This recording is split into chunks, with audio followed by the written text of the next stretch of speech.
တနေ့လုံးမနာတဲ့ကခုံနေဘူးစိန်ခေါ်ရင်ဘလောက်ထိကနိုင်ပါလဲဒါပေမဲ့လွန်ခဲ့တဲ့15ရာစုကဥရောပမျိုးလေးတစ်မျိုးမှာတော့လူတွေကဂီတတန်လုံးဝမရှိပဲနဲ့ခန္ဓာကိုယ်သွေးအေးသွားပြီးနှလုံးရဲ့တေဆုံးတဲ့အထိအဆက်မပြတ်ယူသွတ်စွာကခဲ့ကြတဲ့တမိုင်းဝင်ကူးစက်ယောဂဆန်းကြီးကတော့တကယ်ရှိခဲ့ဘူးပါဒီထူးဆန်းတဲ့ဖြစ်ရမှန်ကြီးက1518ခုနှစ်ဇူလိုင်လကပြင်သစ်နိုင်ငံစထရတ်ဘော့မြို့လေးမှာစတင်ခဲ့တာဗျFrotrophius ဆိုတဲ့အမျိုးသမီးတစ်ယောက်ကလမ်းမပေါ်ထွက်ပြီးရုတ်တရက်ညှို့ခံထားရတယ်လို့စတင်ကခုန်ခဲ့တာဘာဂီတတန်မှမရှိပဲနေရောညပါ6ရက်ဆက်တိုက်ကနေခဲ့ပြီးတပတ်အတွင်းမှာပဲသူမလိုလိုက်ကားတဲ့34ယောက်ထိရှိလာခဲ့ပါတယ်ခြေတွေကတဖြည်းဖြည်းပူဆိုးလာပြီးတော့တလအတွင်းမှာပဲအတူတူလိုက်ကားတဲ့သူ400ကျော်ထိဖြစ်လာခဲ့တာဗျ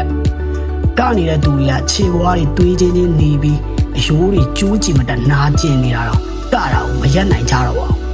အဆိုးဆုံးကတော့တရက်ကိုလူပေါင်း15ယောက်ဝန်းကျင်အပူလွန်ခဲ့တာငေါပန်းတာနဲ့နှလုံးရက်ပြီးလမ်းမပေါ်တွင်အသက်ထွက်သေဆုံးခဲ့ကြတာဖြစ်ပါတယ်အဲ့ဒီခေတ်ကဖုံးတော်ကြီးတွေကတရေပူတာလို့ထင်ခဲ့ကြပြီပဲ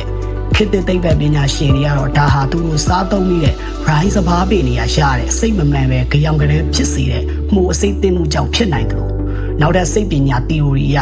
ပြင်းထန်တဲ့လူမှုငတ်မှုခေါင်းပါမှုစိတ်ဖိစီးမှုကြောင့်ဖြစ်ရတဲ့အဆုအဖွဲလိုက်စိတ်ဒဇဖြစ်ပွားမှုကြောင့်လို့လည်းကောက်ချက်ချခဲ့ကြပါတယ်ဗျာဆိုတော့တမိုင်းမှာအစမ်းကားဆုံးဖြစ်ခဲ့တဲ့ဒီအကကူးစက်ယောဂဆန်းကြီးရဲ့လှုပ်ဝက်ချက်ကိုအံ့ဩသွားကြတာ